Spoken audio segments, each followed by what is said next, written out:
I think that the main problem that people identify with religious institutions is hypocrisy. Is that they look at these institutions and they see people who are more concerned about politics, more concerned about money, more concerned about their own power. And that's just not what people expect out of a faith institution. They expect some level of authenticity, especially in the leadership. They would like religious institutions to practice what they preach. And right now, that's coming up as a sort of a negative, is that a lot of people, when they look at these institutions, they don't see that happening, which is, sort of too bad. It certainly is a problem in some places. Not every minister or priest or pastor practices their faith badly. But nevertheless, I think these sorts of public stories about religion have eroded confidence that religious institutions are in any way authentic. When people talk about experience, they tend to be talking about spirituality. That is actually the language that has developed in popular culture. Instead of talking about religious experience, now people say, well, this is my spiritual journey, or this is where I meet God's spirit in the world. And so spirituality has become a sort of a shorthand way of talking about experience, mysticism, and sometimes even practice. Instead of talking about Jewish practices or Christian practices, people will talk about spiritual practices of meditation or prayer.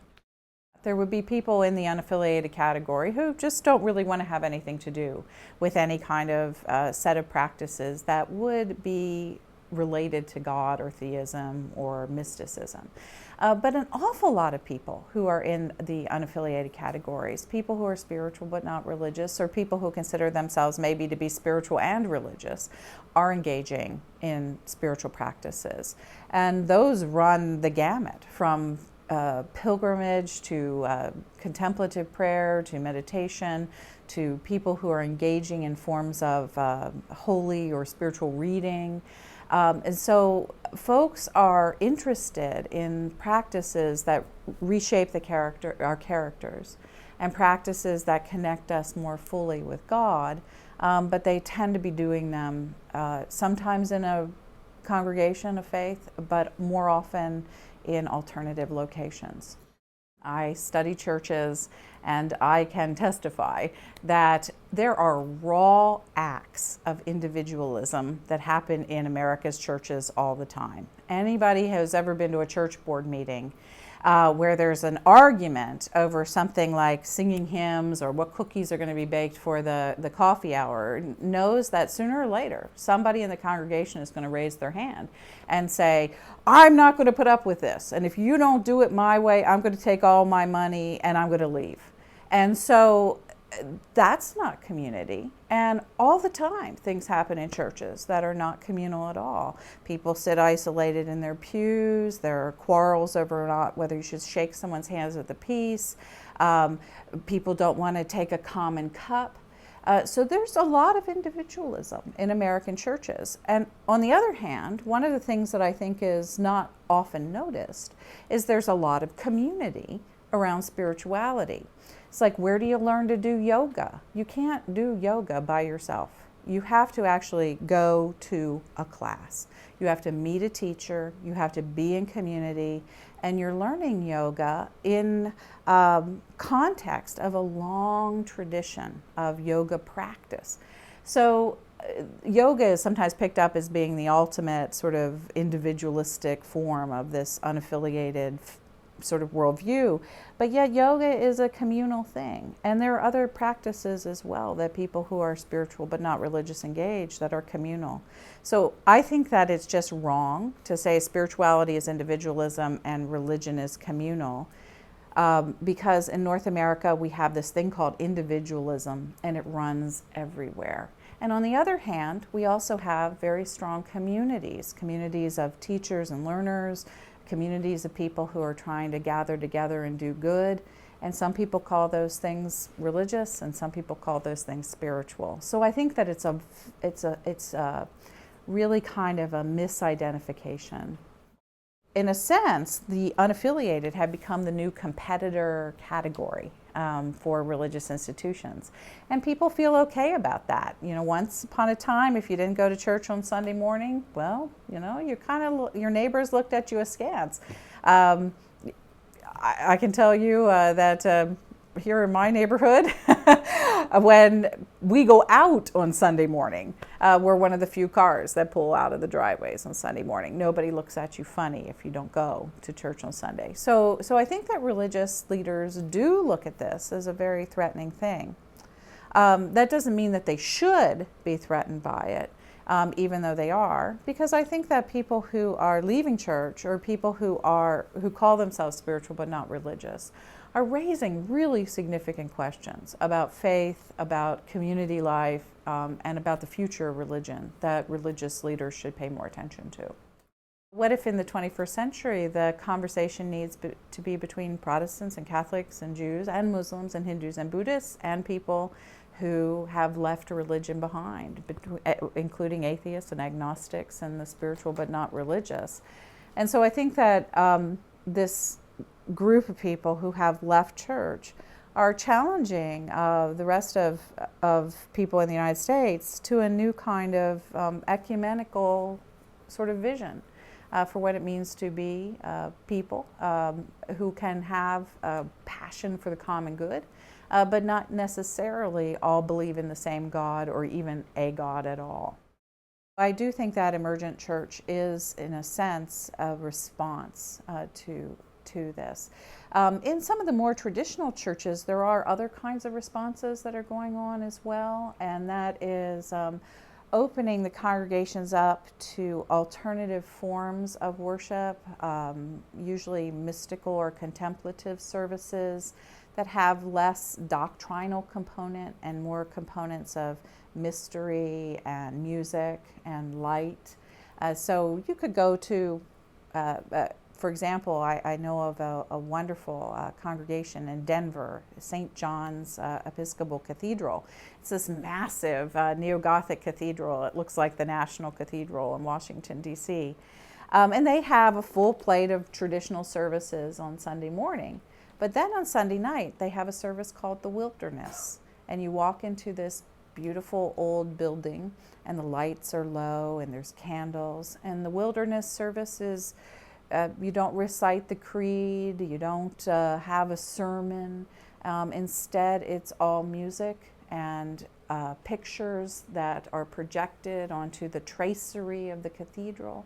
And there are readings, sometimes poetry, sometimes scripture or texts, and that's all it is.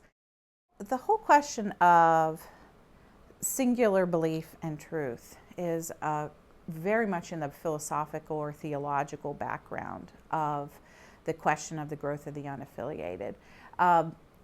When you have all sorts of people from a lot of different religious traditions all encountering one another as friends and even being married in the same families, it's not uncommon at all for extended families now to include 2 or 3 or even 4 religions. I was recently on a plane with a fellow, and he is a Muslim.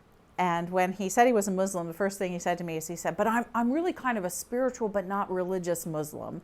He wanted me to sort of know that it wasn't all about dogma to him, but that it was about an experience of God, and he explained that to me. And then he went on and he said, but I'm married to a Buddhist. And it just so happened that the fellow who was the spiritual but not religious Muslim was married not only to a Buddhist, but a Buddhist whose parents came from Vietnam. And they came here, and the parents converted. One became a Catholic, and one was a Baptist minister. And his parents, the Muslim's parents, were sort of secular Muslims. And the Buddhist and the Muslim who were married were gay. And so he was talking about what their Thanksgiving dinners were like. And I thought to myself, this is not the picture of Norman Rockwell's Thanksgiving.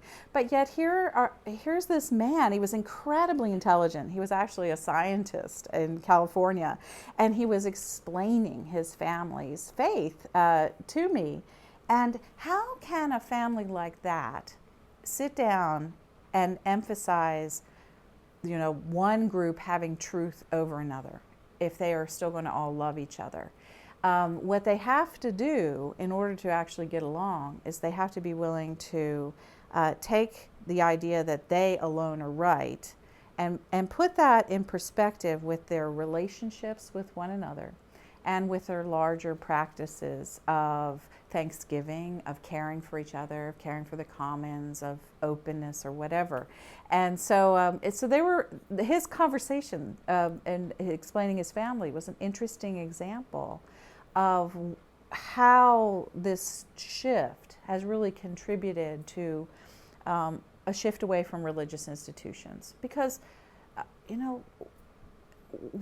that picture of the non-Norman Rockwell America does not yet really match the picture of most congregational life in America.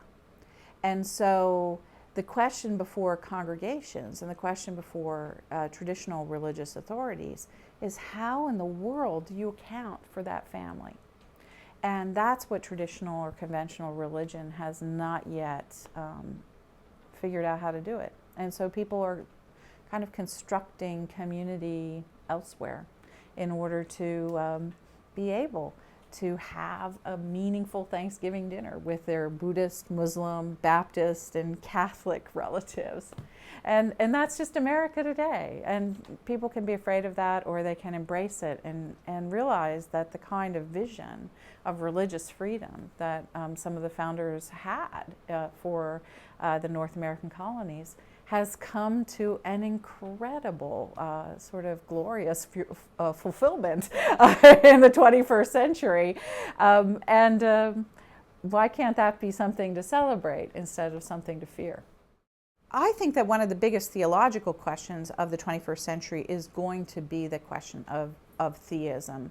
It's already being raised by people who are leaving traditional institutions, that they are not only leaving conventional religion behind, but many of those people are leaving behind conventional ideas that there is a God, or conventional monotheistic visions of life.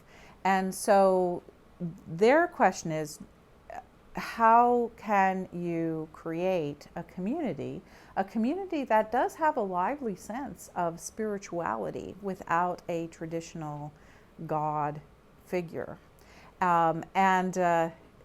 There's a pastor in Toronto named Greta Vosper, who's a member of the United Church of Canada, who actually calls herself an atheist. She does not have a traditional theistic view of God, and yet she is the pastor of a church, and it's a fairly vital congregation from what I understand, and she's just written an entire book on prayer and why prayer is important even in a life that is a non-theistic life. So these are the kinds of questions that are on the horizon about theology and spiritual practice, and it is been proved, I think, without a doubt, over the last couple hundred years of Western Christianity or Western European life, is that you can have a strong ethical base without God. Christians and Jews sometimes don't like to admit that, but nevertheless, you have people who are incredibly ethical in the history of Western culture who have not been theists. And you have theists who behave very badly. So again, that's a kind of a question where we have a stereotype of what should be true, but there is actually a broader picture to understand.